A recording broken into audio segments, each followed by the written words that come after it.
السلام عليكم ورحمة الله. اللهم صل على سيدنا محمد والآله وصحبه وسلم. غدوة يا بنات جميلة جدا، سهلة وبسيطة وتتبيلة موجودة في كل بيت. هعمل غدايا كده على كل الحاجات ديت في الفرن كده مع بعض، واخلص انا في ساعة كده اخلص الغدا بتاعي.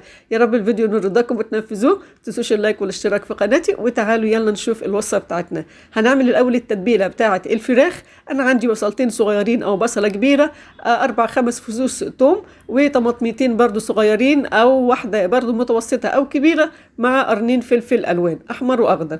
اضربيهم بقى كده مع ربع كوبايه ميه في الخلاط، هيطلعوا بالشكل دوت. عندنا بقى البهارات بتاعتنا. انا عندي ملح، وعندي بهارات فراخ او السبع بهارات، عندي فلفل اسمر وزنجبيل ومعلقه خل. طبعا البهار اللي انت بتحبيه ممكن تحطيه مفيش مشكله. وعندي معلقه دبس رمان او معلقه كاتشب كبيره، او البديل بتاعهم ممكن يبقى معلقه عسل اسمر.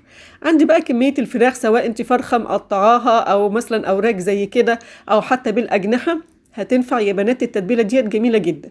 حطي بقى الفراخ بتاعتك كده وتبليهم كويس، ولو انت كمان عايزه عشان التتبيله تدخل اكتر ممكن تعملي نغزات كده بالسكينه فيهم، مفيش مشكله خالص. سيبيهم بقى في التتبيله ديت على اقل ساعه. اللي هناخد بقى منه السوى المضمون ان شاء الله، اللي هي 100%، وتطلع وياكي مستويه 100%، ومش هياخد وقت كتير في الفرن، هو الكيس الحراري. الكيس الحراري ده بيتباع عادي يا بنات. وبعد كده هنحط الفراخ فيها، وبعد كده هنحط معلقتين 3 بس، يعني على كل ورك كده معلقه تتبيله واحده بس. ما تكترش التتبيله عشان هو هينزل ميه كتير، عشان الفراخ تطلع مشويه كده تبقى طعمها جميل. ما تكترش التتبيله، او ممكن ما تحطيش تاني، خلاص هي اتشربت من التتبيله خلاص. تمام.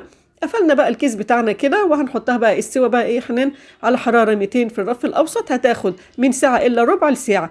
طبعا هنفتح الكيس كده نزغزين بالسكينه.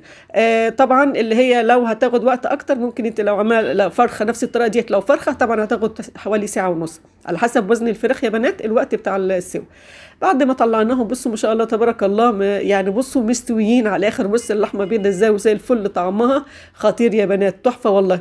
طبعا انا هنا ما عملتش اللي هي طاجن الباميه وطاجن الرز يا بنات، عشان انا عاملاهم في القناه كتير. هسيب لكم اللينك بتاعهم في صندوق الوصف ان شاء الله. الرز المعمر وطاجن الباميه. يا رب فعلا الفيديو ينور رضاكم وتنفذوه، ويبقى ان شاء الله كده فيديو خفيف عليكم.